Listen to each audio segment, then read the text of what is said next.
Okay. She's a couple more rounds.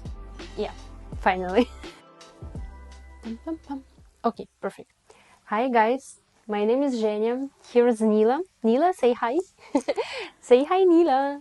Yeah, she's really in chilling mood. So, thank you so much for choosing this video. I'm trying to speak more about art and to film video where I'm making art. So here it is. Finally, this is art video, art and travel vlog. So I went to Bologna and Venice this October.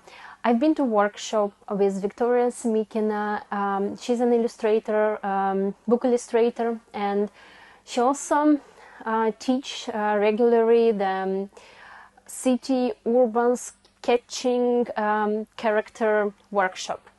So this is my vlog is gonna be about.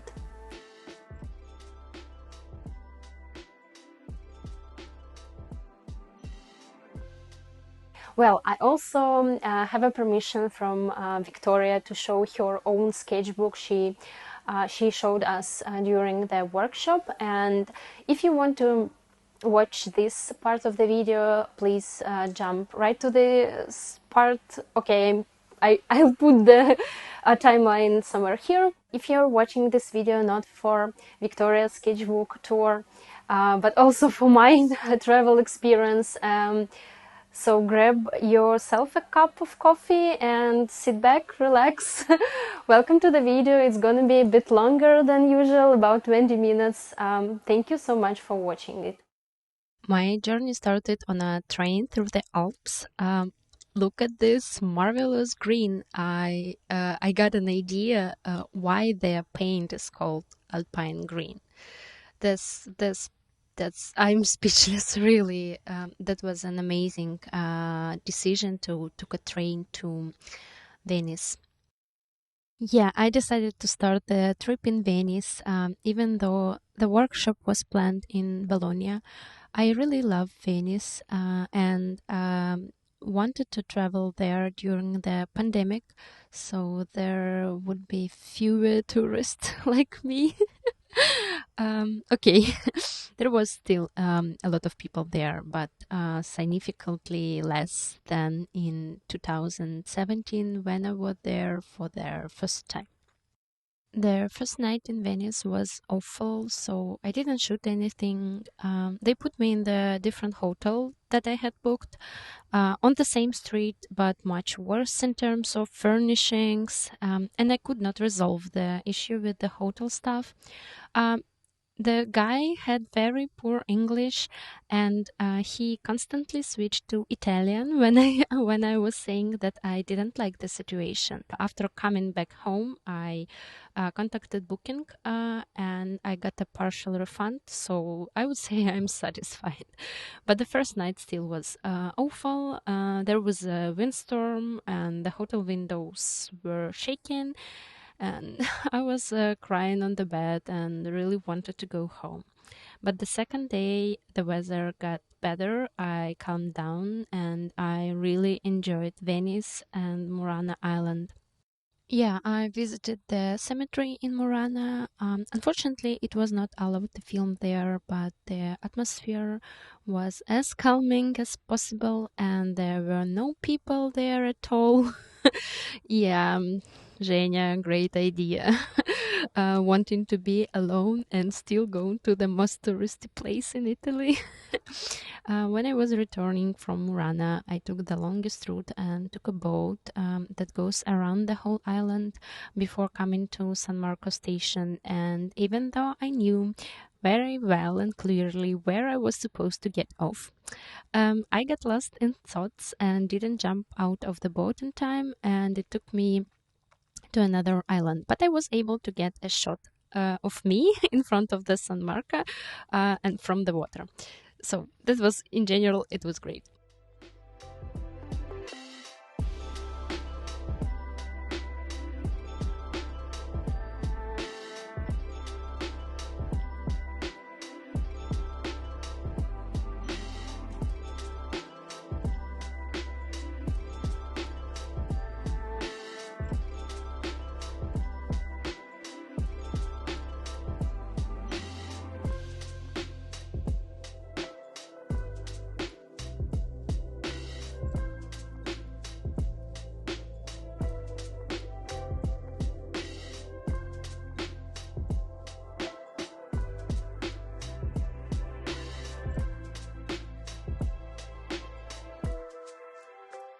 I usually don't like to travel alone, but on my second day in Venice, I already started to enjoy the fact that I decide alone where to go, where to have lunch, how to go to the hotel, and what time to get up. I think I really missed that.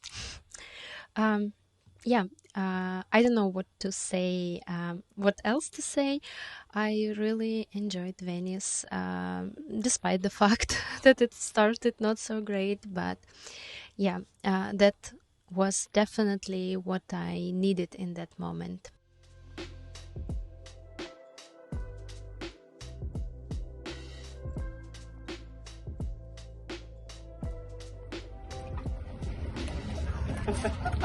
Welcome to my YouTube channel.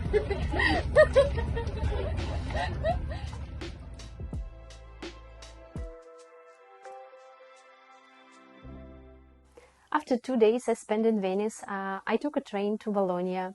The train arrived to the Bologna Central Station right before the workshop, so I didn't have time enough to see the city, to even grab a cup of coffee because my train was late.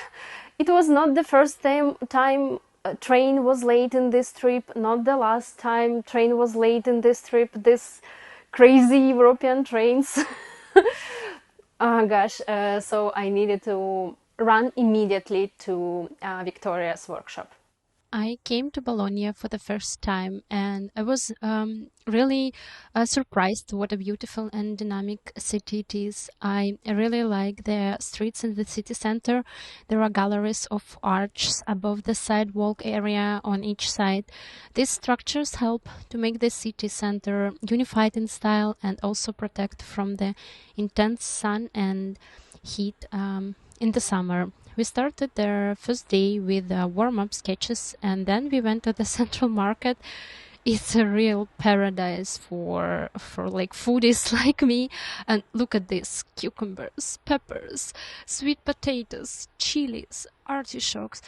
Oh, I wish I could stay there like for the whole workshop, just drawing food and street market atmosphere. But we had the most different tasks during the workshop, and the food market was only one small part, and we couldn't stay there forever, even I wanted. So if you're interested, I have a whole video of my Italian sketchbook where I show all my sketches from Victoria's workshop. Here I'm filming our very first task, a warm-up exercise, I would say. We are drawing people at a busy intersection with only one line and one color, and not looking at the paper, but only looking at the model. It's very difficult. For me, it was a real escape from the comfort zone, which is probably why I have such a serious and focused expression on my face. I also don't remember exactly, but I think Victoria gave us some kind of the time limit, like 1 or 2 minutes per figure or something like that.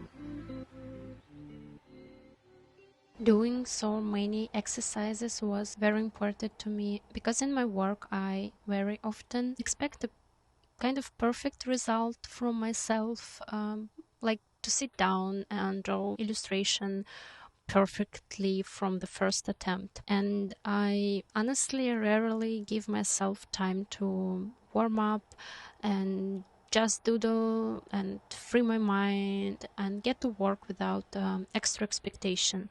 So even though I was really, really exhausted on the first day, it all set the foundation for a very important change in my approach to work. Second day, of the workshop, I really hope to get up early and go to the flea market alone, or maybe still try to drink a cup of coffee in the sun somewhere on the summer terrace. But I slept for a record 10 hours, which is very unusual for me.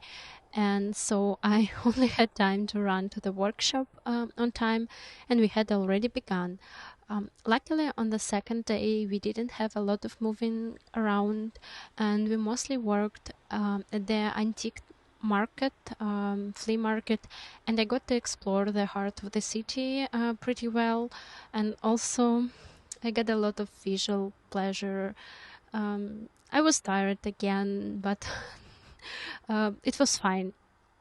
And I also had to buy a down vest because sure there was the sun, but quite chilly, especially if you spend all day outside. Yeah, it's hard to maintain the similar temperature. Yeah, I needed to buy a vest, but I like it. On the third day, we worked not only on the characters, but also on the architecture and the color scheme of our sketches. To be honest, I find it hard to say anything more defined about the third day because it was full of work as possible. It even seemed to me that we did a lot more task than on the first and the second day, and everything was so fast and intense that I didn't have enough time and energy to film the city, and I mostly filmed Victoria and her work. We finished around 6 p.m. and went to celebrate the end of the workshop together. And then I got back to the hotel. I packed my thing. That was a lot more than I bring to Bologna. And the next morning, it was time to leave Italy. After 3 days, our workshop was over. We were super exhausted and also super happy. And now I really want to say thank you to our group. So, girls, if you're watching it, really, really thank you so much from the bottom of my heart for making these days really unforgettable. And yeah. And now let's have a look at Victoria's sketchbook, and I will show you my expression from the workshop. To be honest, it's now been over months when I'm recording this voiceover, and all the details are basically gone from my memories. But every day, Victoria asked us to note some things that surprised us. And on the second day, I noted a comment Victoria made about Morandi, how he spent his whole life in the same apartment in Bologna, painting bottles and vases year after year. He painted all his life without asking himself if he was a genius or if he was worthy of being a painter. And creative genius is like a train. It needs to go from A to B, and on the way it won't turn off the track. Some people may say, what an ugly route, for example, but that won't stop the train. It will keep going. Also, some routes are completely impossible to pass in an hour. For example, remember a magically beautiful road through the Alps. Even if you put a modern high-speed train on this old track, it won't go through the mountains in an hour. It would need same 6 hours as a normal train. You can apply this metaphor to any creative path and try to relax and try to treat your path with more love and patience. Of course, I wrote down a few more points about materials and color schemes, but that becomes less important after a month. I think the train idea is the most important things I brought with me from this trip. Well, guys, thank you so much for watching this video. If you're interested in my sketchbook from Bologna, I dedicated the whole video to it, and you will find the link down below, or I put it somewhere here up. Thank you again, and we see each other next week. Bye!